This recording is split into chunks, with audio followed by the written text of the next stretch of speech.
Good morning, friends. I am Kuldeep Shawan from Yes College of Education, Roorkee, Rohtak. Today we discuss Kohlberg theory of moral development. अगर बच्चे Kohlberg की theory की बात की जाए तो यह थ्योरी बहुत ज़्यादा इंपॉर्टेंट थ्योरी है, क्योंकि इस थ्योरी में से एक या दो क्वेश्चन हर टीचर एलिजिबिलिटी एग्जाम में आने की 100% पॉसिबिलिटी है। तो इसलिए इस थ्योरी को करना बहुत ज़्यादा ज़रूरी हो जाता है।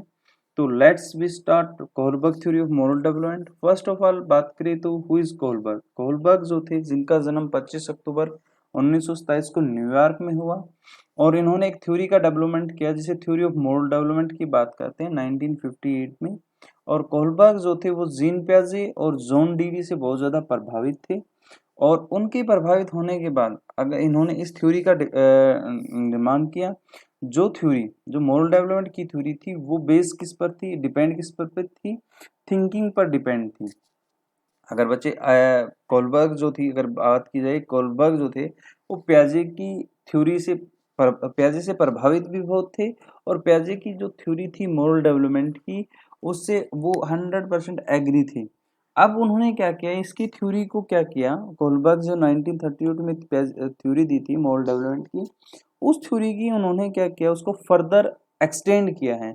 जिसमें उन्होंने क्या किया, जैसे प्याजे की मैं एक एग्जांपल दूं, प्याजे ने जो था वो दो कैटेगरी में डिवाइड किया था। एक 2 से 8 ईयर तक हेट्रोनोमस स्टेज, और दूसरी जो स्टेज थी वो ऑटोनोमस स्टेज की बात की थी, 8 से लेकर 11 साल तक के बच्चों की।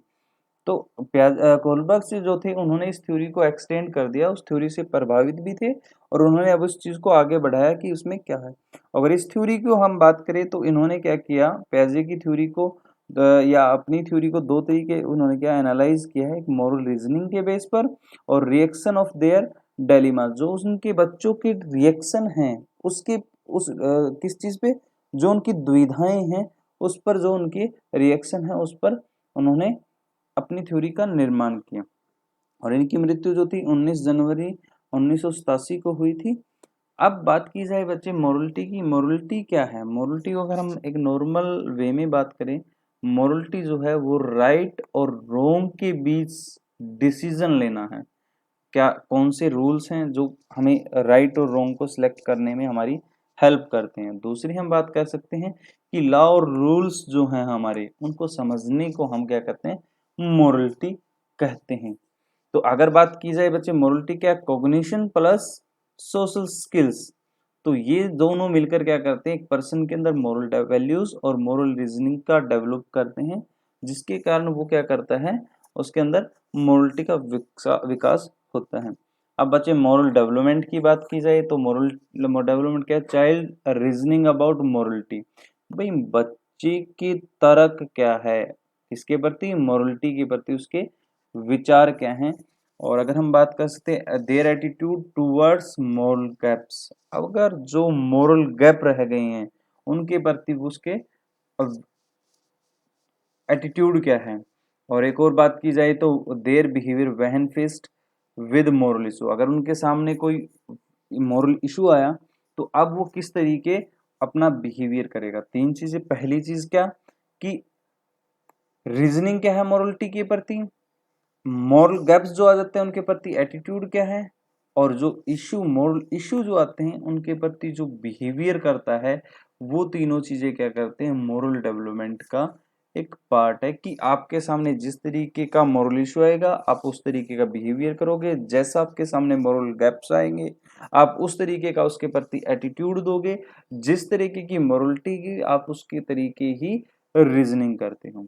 और कोलबर्ग ने जो थी वो प्याजे की स्टोरी टेलिंग टेक्निक का उन्होंने यूज किया। अब इस टेक्निक में उन्होंने क्या किया, प्याजे ने सॉरी कोहलबर्ग ने जो था वो स्टोरी टेलिंग टेक्निक के साथ साथ उन्होंने इंटरव्यू मेथड भी लिया। उन्होंने इंटरव्यू क्या किया, पहले स्टोरी को उनके सामने रखा, फिर उसके बाद इंटरव्यू लिया और उनसे क्वेश्चन किए गए कि वो क्यों और क्यों नहीं करने चाहिए, जिसके बेस पर उन्होंने मॉरल लेवल डिसाइड किए हैं, मोरल स्टेजेस डिसाइड किए हैं कि किस स्टेज पर कौन से किस प्रकार की मोरलिटी हो जाती है। अब बच्चे हम बात करें, जब स्टोरी टेलिंग टेक्निक जो थी वो बेस्ड दो चीजों पर थी। फर्स्ट थी मॉरल रीजनिंग, नैतिक तर्क। नैतिक तर्क क्या है कि सही और गलत में से किसी एक चीज को चुनने को उन्होंने क्या कहा, मोरल रीजनिंग। मोरल डेलिमा क्या था, एक किस्म से कॉन्फ्लिक्ट है कि जैसे मैं बात करता हूँ approach approach conflict, approach avoidance conflict, तो हम इस तरीके की जब बात करते हैं कॉन्फ्लिक्ट की तो वहां हम मोरल डेलिमा की बात करते हैं, क्योंकि दुविधा है कि हमें क्या सही चुनना चाहिए और सही चुनना चाहिए तो क्यों चुनना चाहिए और क्यों नहीं चुनना चाहिए। तो इन चीजों के बीच उसके अंदर दुविधा रहती है, कॉन्फ्लिक्ट रहता है, जिसको इन्होंने अपनी स्टोरी टेलिंग टेक्निक में यूज किया। इसी मोरल डायलेमा पर, इसी दुविधा पर बेस्ड उसकी जो स्टोरीज थी वो इसी दुविधा पर बेस्ड थी सारी की सारी। तो एक स्टोरी उनकी जो बहुत फेमस है कोलबर्ग से रिलेटेड, तो उन्होंने एक स्टोरी ऑफ हैंस डेलिमास की बात की है, जिसमें क्या था, दवा चुराने और अपनी उसकी पत्नी को मरने के बीच चयन करना था।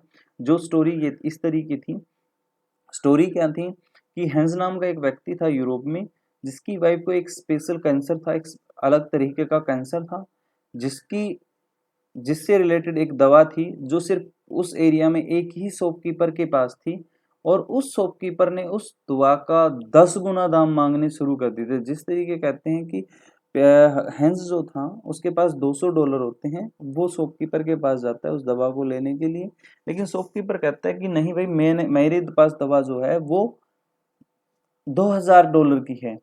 अब $2000 $200 के बीच बहुत ज्यादा अंतर होता है। अब क्या करता है, हैंस इधर उधर से पैसे कलेक्ट करता है, किसी से लेता है, और वो मैक्सिमम $1000 ही कलेक्ट कर पाता है। वो फिर मेडिकल स्टोर पे जाता है और शॉपकीपर से कहता है कि भाई आप ये दवा आप दवा दे दीजिए।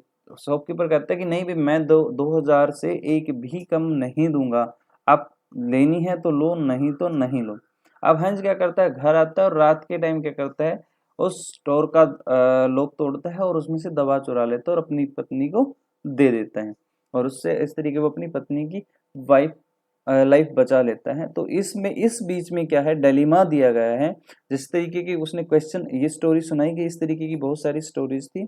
तो वो स्टोरी सुनाने के बाद हैंस क्या करता है, बच्चों से पूछता है कि should has Heinz steal the डर, क्या हैंस ने दवा चुरानी चाहिए थी, अगर चुरानी चाहिए थी तो क्यों, और चुरानी नहीं चाहिए तो क्यों नहीं चुरानी चाहिए थी।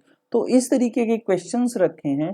तो बच्चे से फिर जिस तरीके के बच्चे जवाब देता उनके आंसर के बेस पर उसने क्या किया, उसने मोरल रीजनिंग को डिसाइड किया कि इस तरीके की मोरल रीजनिंग है और इस स्टेज पर इस लेवल पर पहुंचकर होती वो है। अब बात की जाए बच्चे लेवल ऑफ मोरल रीजनिंग की बात की जाए, अगर बच्चे जब लेवल्स की बात की जाए, यहाँ पर जब मैं लेवल की बात करता हूँ, लेवल हमारे कितने हैं, 3 लेवल हैं।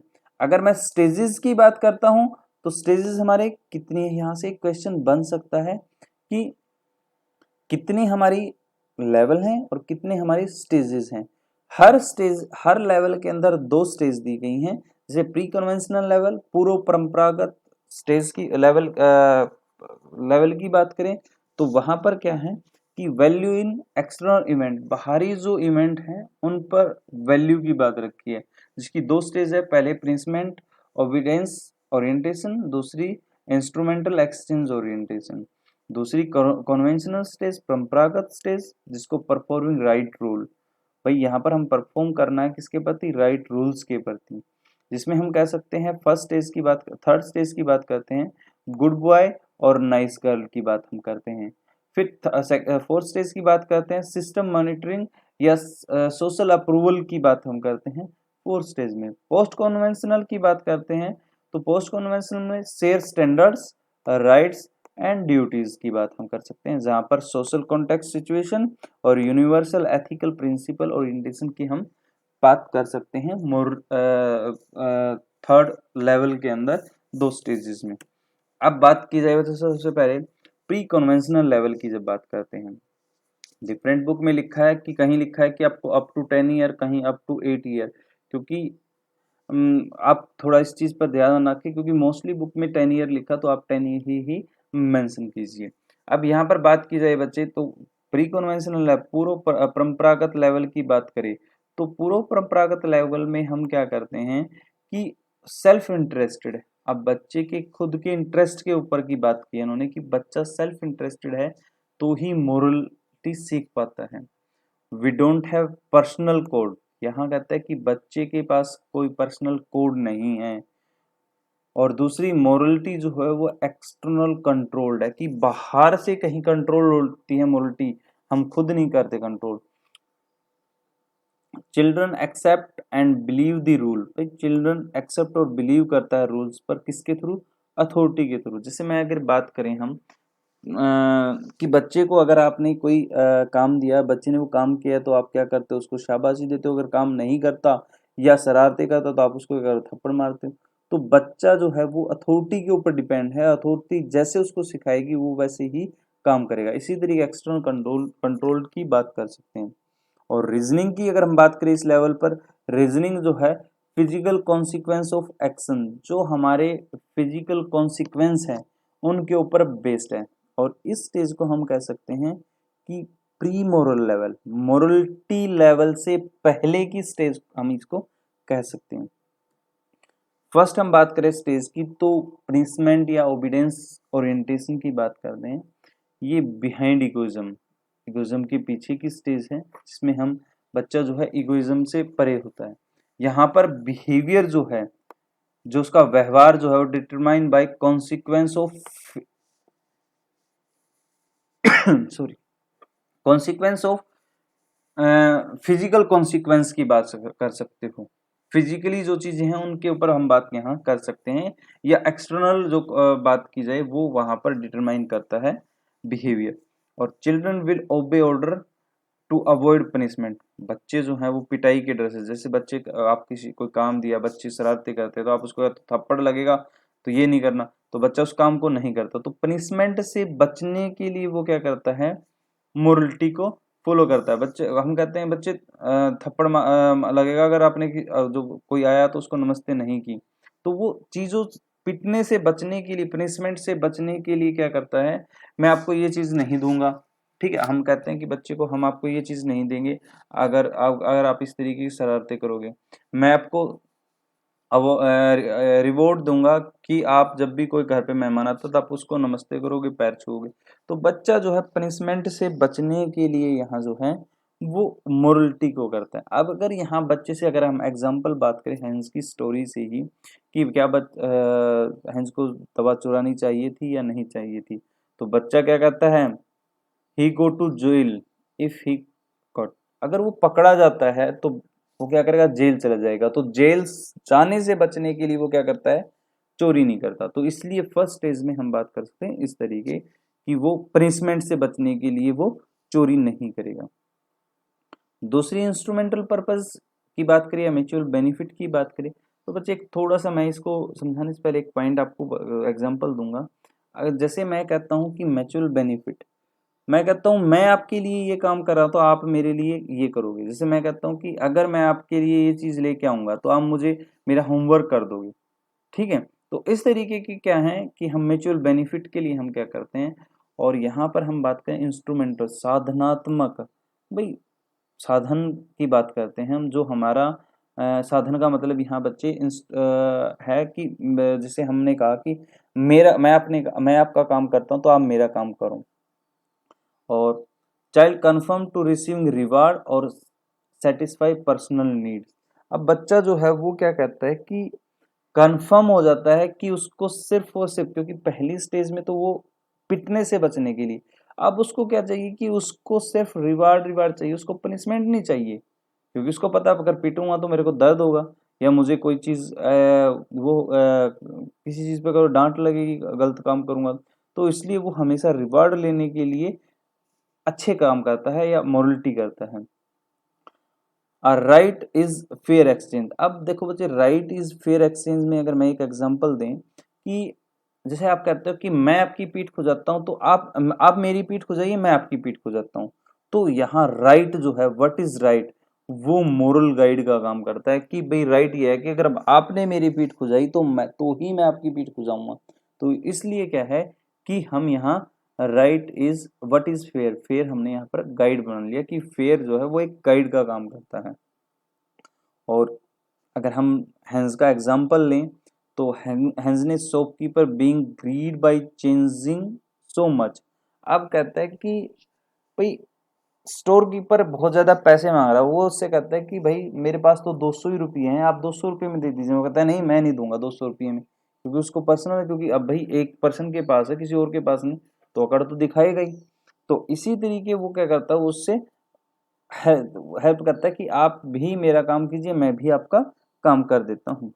फिर नेक्स्ट बात की जाए कॉन्वेंशनल लेवल की बात करें, परंपरागत स्तर की बात करें, जहां आप 10 से 13 साल के बच्चे की बात कर सकते हो।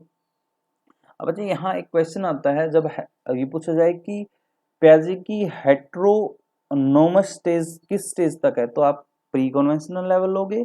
जब ऑटोनोमस स्टेज की बात करते हैं तो वहां आप कहोगे कि ऑटोनोमस स्टेज जो है प्याजे की, वो कोलबर्ग की कन्वेंशनल लेवल के इक्वल है। अब बच्चे बात की जाए emphasize shift from conventional level की बात करते हैं, emphasize shift from self interest.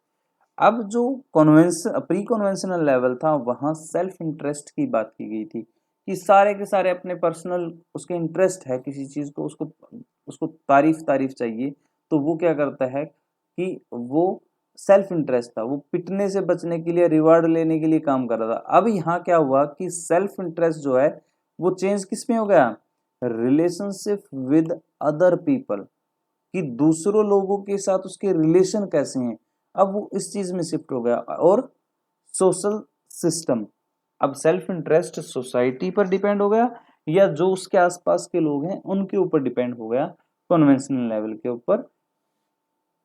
अब primary concern is to fit in and play a role of good citizen. अब जो बच्चा जो है वो एक अच्छा सिटीजन, अच्छा नागरिक बनने के लिए, अच्छा बच्चा बनने के लिए क्या करता है, कन्वेंशनल लेवल के अंदर अच्छे काम करता है। वो राइट सारे के सारे रिवार्ड लेने के लिए सही काम करता है या सही रूल्स को और लॉज को फॉलो करता है।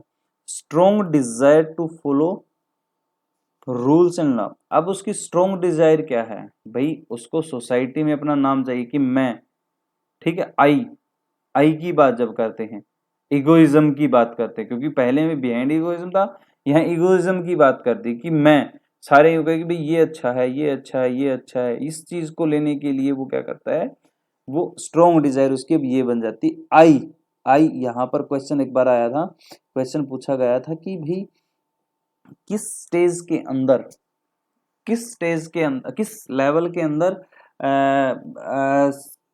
स्ट्रॉन्ग डिजायर या आई का इगोइज्म की बात की गई है, तो वो थी कन्वेंशनल लेवल। और maintain social order, next point बात की जाए तो वो सोशल ऑर्डर को मेंटेन रखने के लिए क्या करता है, मोरलिटी करता है। और इस स्टेज को हम कह सकते हैं मोरलिटी लेवल। पहली तो मोरल लेवल से पहले की अवस्था, अब यहाँ पर जो है मोरलिटी लेवल है। अब वो खुद रिवार्ड्स लेने के लिए, सिर्फ रिवार्ड लेने के लिए काम करता है। वो दूसरों से अपने रिलेशन अच्छे स्ट्रॉन्ग करने के लिए वो क्या करता है, मोरलिटी काम करता है।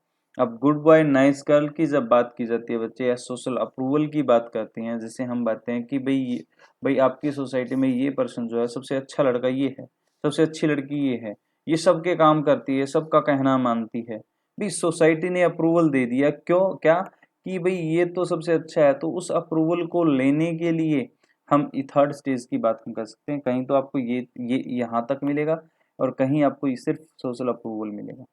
तो behaviour is determined by social approval. अभी तक जो बिहेवियर इससे पहले बात की गई थी वो रिलेशनशिप तक, सॉरी उसके सेल्फ इंटरेस्ट तक की बात की थी।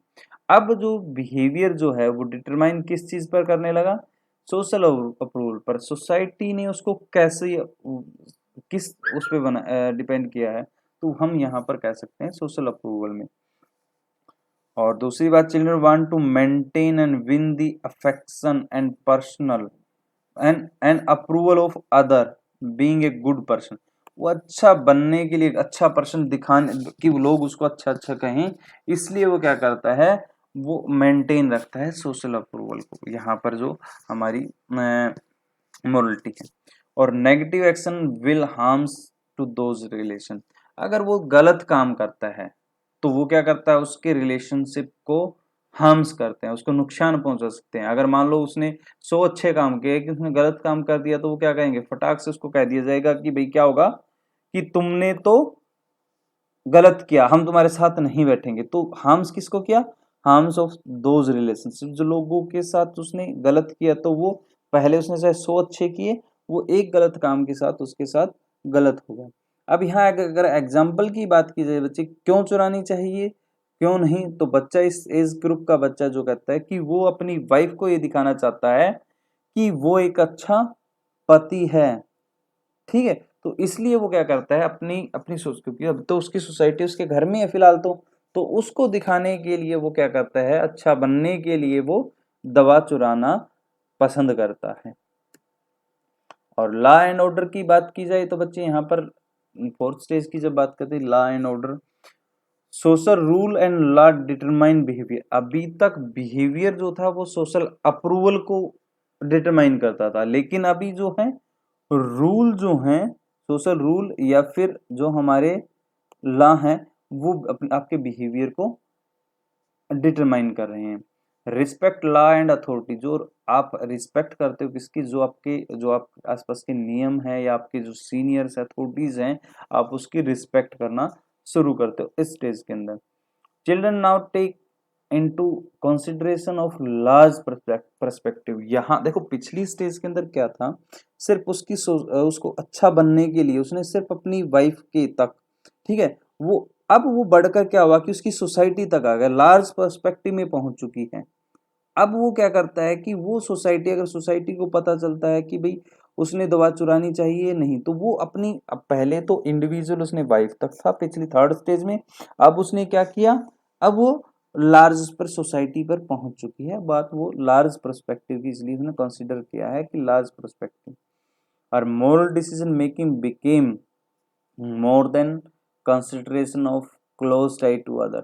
अब वो दूसरों के साथ क्या है, क्लोज टाई करना चाहता और ज्यादा, तो वो डिसीजन लेने की जो बात उन्होंने कही, वो हम लॉ एंड ऑर्डर की बात करते हैं। जैसे एग्जांपल बात की जाए कि because that would be against the social law, वो कहते हैं भी सोशल जो लॉ है उसके अगेंस्ट है ये चीज, भाई चुराना जो था वो सोशल लॉज के अगेंस्ट है, तो उसकी ड्यूटी करती है कि वो अपने जो नियम है उन नियम को क्या करे, बना कर रखे। Next conventional pre cost conventional stage की अगर बात की जाए बच्चे, ये हाईएस्ट स्टेज है, लेवल है हमारा, जिस पर young adult develop their idea on important issues.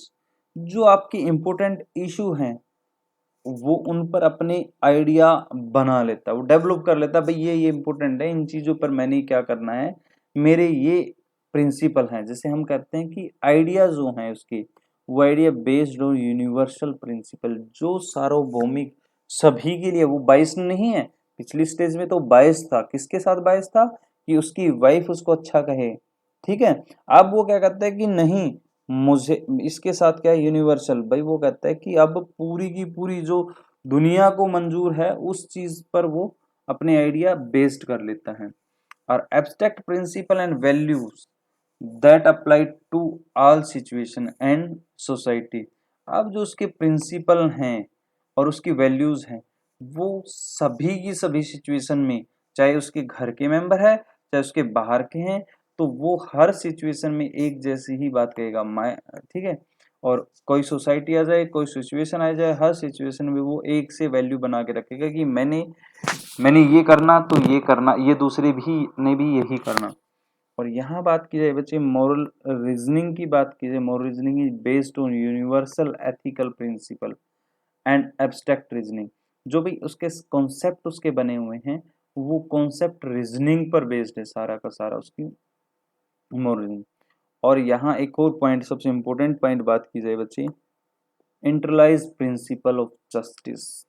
भाई अब यहाँ इंडिविजुअल प्रिंसिपल की बात कर सकते हैं हम, इंडिविजुअल प्रिंसिपल में कि हर किसी पर्सन का अपने ओपिनियन है, वो दूसरा माने ना माने, क्योंकि अब जो है वो यूनिवर्सल बनाए हुए हैं उसने। अब अगर मैं एक जगह यहाँ एग्जांपल, अभी नेक्स्ट उस पे आते हैं तब एग्जांपल भी मिलेंगे। और most adult do not reach this level, हर कोई नहीं पहुंच पाता। जैसे मैं अभी अब लॉर्ड बुद्धा की बात करता हूँ, लॉर्ड बुद्धा के स्टेज पर कौन पहुंच पाएगा?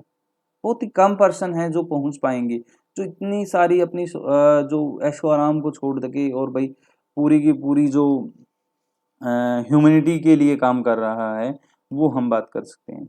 अगर हम इसकी जगह अगर और बात की जाए तो जो हमारे महात्मा गांधी की बात कर लीजिए, रविंद्रनाथ टैगोर की बात कर लीजिए, डॉक्टर अंबेडकर की बात कर लीजिए, ठीक है।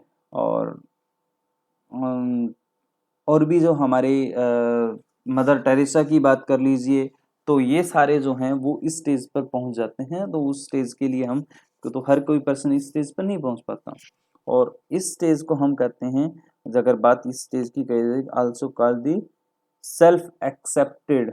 भाई कोई एक्सेप्ट करे ना करे, मुझे तो एक्सेप्ट, क्योंकि मैंने इंडिविजुअल का, तो खुद एक्सेप्ट होना चाहिए, तभी बात बनती है। अब बात कीजिए फिफ्थ स्टेज की, बात करें वजह सोशल कॉन्टैक्ट ओरिएंटेशन की जब बात करते हैं, इंडिविजुअल राइट डिटरमाइन बिहेवियर। पिछली स्टेज के अंदर क्या था? सोशल लॉज डिटरमाइन कर रहे थे, जो सोसाइटी के रूल्स हैं, नियम हैं, कानून कायदे हैं, वो बिहेवियर कर रहे थे। लेकिन इस स्टेज के अंदर अपने कुछ राइट्स बना लिए, भाई उन राइट्स, वो राइट्स जो हैं बिहेवियर को डिटरमाइन करेंगे।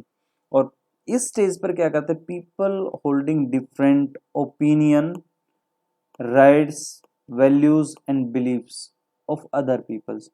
एक पर्सन जो है दूसरे लोगों के प्रति उसके क्या ओपिनियन रहे हैं, क्या उसके राइट्स रहे हैं, क्या उसकी वैल्यूज रही हैं, क्या उसके बिलीव्स रहे हैं, ये अपने बना लेता है कि वो इस तरीके के उसने करना है, चाहे कोई कुछ कहे, मेरा काम तो ये है, मैं तो ऐसे ही करूंगा। And achieve through majority decision. अब यहाँ क्या करते हैं बच्चे, अगर मेजोरिटी जो कहती है उस चीज को फॉलो किया जाए। और अगर मैं एक एग्जांपल बढ़िया दिया जाए यहाँ पर, डेमोक्रेटिक गवर्नमेंट की बात अगर हम आप करें, तो डेमोक्रेटिक गवर्नमेंट में क्या होता है कि जो मेजोरिटी ने कहा उसी को मान्य करते हैं, किसी एक इंडिविजुअल पर्सन की बात को मान्य नहीं है। तो इसमें हम यहाँ एग्जाम्पल पूछा जा सकता है कि डेमोक्रेटिक गवर्नमेंट किस मोरलिटी लेवल की बात की जा सकती है, तो आप बात सकते हो फिफ्थ स्टेज पे। अगर यहाँ बात की जाए बच्चे एग्जाम्पल की कि हंस ने चुरानी चाहिए थी या नहीं चुरानी चाहिए थी, तो वो कहता है कि save his wife must take purity.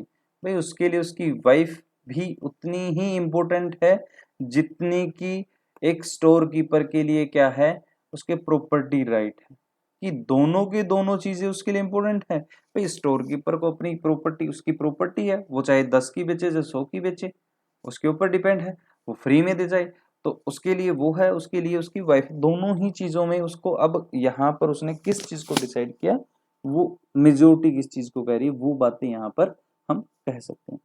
और यूनिवर्सल एथिकल प्रिंसिपल या ओरिएंटेशन सबसे हाईएस्ट लेवल है, जहाँ पर जो मैंने अभी एग्जांपल दिया था, लॉर्ड बुद्धा की बात की थी, डॉक्टर अंबेडकर की बात की थी, महात्मा गांधी की बात की थी, मदर टेरेसा की बात की थी, ये जो लोग थे वो इस स्टेज की बात की गई है। और इस स्टेज तक पहुंचना एक हर किसी पर्सन के बस की नहीं है, कोई कोई पर्सन है जो इस स्टेज तक पहुंच पाता है, इसलिए इसको हाईएस्ट स्टेज ऑफ फंक्शनिंग की बात की है, कि जो हमारी ये स्टेज है ये सबसे हायर लेवल पर स्टेज है। The appropriate action is determined by one self chosen, देखो one self chosen ethical principle of ethics. देखो यहाँ अप्रोप्रिएट एक्शन जो है उसके खुद के चूज किए हुए हैं, यहाँ किसी और की नहीं है। देखो पिछली चीजों में हमने कहा कि भाई देखो, इससे पहली वाली स्टेज की बात करें, इंडिविजुअल राइट जो थे, इंडिविजुअल राइट जो थे वो क्या कर रहे थे, बिहेवियर को डिटरमाइन कर रहे हैं। लेकिन यहाँ जो बात करी है अप्रोप्रिएट, उसके जो एक्शन है, उसके जो काम हैं, वो क्या कर रहे हैं, one self chosen ethical principle of ethics. जैसे लॉर्ड बुद्धा की बात मैंने की है, तो बुद्धा ने सबके लिए उसके एक जैसी बात है, उसके सारे के सारे वो एक्शन सारे के सारे एक जैसे लेता है, तो वो हम यहाँ पर ले सकते हैं कि वो हायर स्टेज में। एब्स्ट्रैक्ट रीजनिंग, जो उसकी एब्स्ट्रैक्ट रीजनिंग है, जो तर्क है, उसकी कॉन्सेप्ट बनाए हुए हैं, वो यूनिवर्सल एथिकल प्रिंसिपल की बात भी कर रहे हैं। और profound respect purity of human life. अगर किसी भी चीज की बात की जाए तो पहली प्योरिटी क्या है, एक व्यक्ति की लाइफ की बात है, नॉन वायलेंस की बात है, इक्वलिटी की बात करते हैं, ह्यूमन डिग्निटी की बात करते हैं। ये सारे के सारे प्योरिटी पर रखे हैं। चाहे कुछ भी सिचुएशन हो जाए भाई, हमें ह्यूमन लाइफ को बचाना है, हमें कोई नॉन वायलेंस नहीं करनी है, सबको समान अधिकार देना है, ठीक है, अहिंसा नहीं करनी है, समान अधिकार देना है, एक पर्सन की डिग्निटी पर ध्यान रखना है। तो ये सारी की सारी चीज हर सिचुएशन पर क्या करते हैं, इन चीजों को फॉलो किया जाता है। अगर हम इस चीज पे एग्जाम्पल की बात करें हैंस की स्टोरी का, तो हैंस ने दवा क्यों चुराई? अगर देखो इस स्टेज पर कोई बच्चा तो वो कहेगा कि भाई ह्यूमन लाइफ इंपॉर्टेंट है मनी से, तो इसलिए ये जो स्टेज है वो इम्पोर्टेंट, इस स्टेज पर उसने इस पॉइंट को उन्होंने, क्योंकि stockkeeper desire money than value of human life. भाई आदमी की लाइफ से ज्यादा पैसा नहीं है, तो इसलिए हम यहाँ पर इस चीज को कह सकते हैं हायर स्टेज में। अब बच्चे अगर आप प्याजे की थ्योरी पढ़ी है तो उसके बाद अगर इस थ्योरी को पढ़ते तो इसमें देखा होगा कि बहुत सारी चीजें क्लियर हैं, लेकिन फिर भी इस थ्योरी का क्या किया है, क्रिटिसिज्म किया गया है। क्यों किया गया है? कुछ कारण हैं। सबसे पहले तो कार्ल गिलिगन है एक लेडी जिसने कोहलबर्ग की थ्योरी का क्रिटिसाइज किया है। उन्होंने पहली चीज तो कहा कि ये जो थ्योरी है वो क्या थी, जेंडर बाइज थी। क्यों थी? क्योंकि कोहलबर्ग ने जो 100% पर जो अपनी स्टडी की है वो सारे के सारे मेल थे। अब वो मेल जो हैं उन मेल की वजह से उन्होंने कहा कि कोई फीमेल उन्होंने सिलेक्ट नहीं की डेलीमा में, तो इसलिए उन्होंने यहाँ पर इसको जेंडर बाइस की बात कही है। दूसरी उसने क्या कहा कि डिस्क्रिमिनेशन है, कि भाई विभेद है। अगर यहाँ पर अगर मैं हैंस की थ्योरी में बात की जाए, अगर वो बीमार उसके पति होते और औरत को ये दवा चुरानी होती तो क्या वो दवा चुरा पाती? तो वो कहती है कि आदमियों की जो मेल है उनकी मोरल रीजनिंग कुछ और है, फीमेल की मोरल रीजनिंग कुछ और है। तो उन्होंने डिटर्मिनेशन की भी बात की है कि भाई ये भी वजह है कि जो औरत, अगर औरत को दवा चुरानी थी वो शायद नहीं चुराती। और स्टेरियोटाइप की बात की है कि पुराने समय से जो बातें की गई हैं कि भाई मेल ने जो कर दिया वही सही है, तो स्टेरियोटाइप रूढ़िवादिता की बात है। पिछले जेंडर जेंडर जेंडर भाई लेडीज की भी तो बात की जाए, ठीक है, मेल मेल की बात नहीं की जाए। और level of majority depend on situation. भाई आपके सामने कैसी सिचुएशन है उसके ऊपर डिपेंड करता है कि आप किस तरीके की मोरलिटी करोगे। आपके सामने सिचुएशन अगर हैंस की देखी जाए तो हैंस के सामने क्या थी, ह्यूमन लाइफ, भाई अपनी वाइफ की जिंदगी बचाना था, तो सिचुएशन ये थी इसलिए उसने दवा चुरानी पड़ी। अगर उसके सामने ये प्रॉब्लम ना होती, मान लो उसकी वाइफ को इतनी बड़ी बीमारी ना होती और उसको नॉर्मल सी बीमारी होती, तो क्या वो दवा चुराता? तो सिचुएशन के ऊपर भी डिपेंड करता है। तो ये थोड़ी ना है कि हर स्टेज के अंदर आप ये चीजें, तो सिचुएशन भी मैटर करती है। थर्ड जो स्टेज की बात, थर्ड जो इसकी क्रिटिसिज्म की बात जो की गई है, does moral reasoning necessary lead to moral behaviour? क्या मोरल रीजनिंग लीड करती है मोरल बिहेवियर को, या मोरल बिहेवियर जो लीड करता है मोरल रीजनिंग को? देखो जी यहाँ जो कोलबर्ग है उसने कहा कि मोरल रीजनिंग जो है वो इम्पोर्टेंट पार्ट है, उसी के बिहाफ पर आप मोरल बिहेवियर करते हो। लेकिन अगर एक्चुअल में बात की जाए, आप रियलिटी में बात करोगी, आपके बिहेवियर के ऊपर डिपेंड करते हैं मोरल रीजनिंग। क्योंकि अभी जैसे मैं नेक्स्ट पॉइंट की बात की जाए कि moral reasoning is not universal but it depend on culture. अगर कल्चर, क्योंकि डिपेंड, देखो मैं कहता हूँ एक स्लम्स एरिया है, एक गांव है और एक शहर है, एक हाई फाई सोसाइटी है। अगर आप देखते हो तो स्लम्स एरिया में मोरलिटी कुछ और है, गांव में मोरलिटी कुछ और है, शहर में मोरलिटी कुछ और है, और हाई फाई सोसाइटीज के अंदर मोरलिटी कुछ और है। तो कल्चर टू कल्चर डिपेंड भी करती है मोरलिटी, वो एक सी नहीं है, यूनिवर्सल नहीं है जिस तरीके कोलबर्ग ने कह दिए। तो इसलिए इस चीज की इसकी क्रिटिसाइज किया गया है। तो इसी चीज पे अगर बात की जाए तो बच्चे तो बिहेवियर भी बात की जाती है कि किसका बिहेवियर कैसा है, वो डिपेंड करता है। अगर देखो गाँव में है तो गाँव के लोग क्या करते हैं, बहुत ज्यादा सीधे साधे से हैं, वो हर चीज को क्या, उनका बिहेवियर इस तरीके का उनको सिखाई है। तो रीजनिंग उसके आप उसके बिहाफ पर मॉडल रीजनिंग बनती है, ना कि रीजनिंग के बिहाफ पे बिहेवियर बनता है। तो अगर बच्चे मेरी इसमें कोई आपका सजेशन है या कोई कमेंट है तो ज़रूर शेयर करना कमेंट बॉक्स में। Thank you.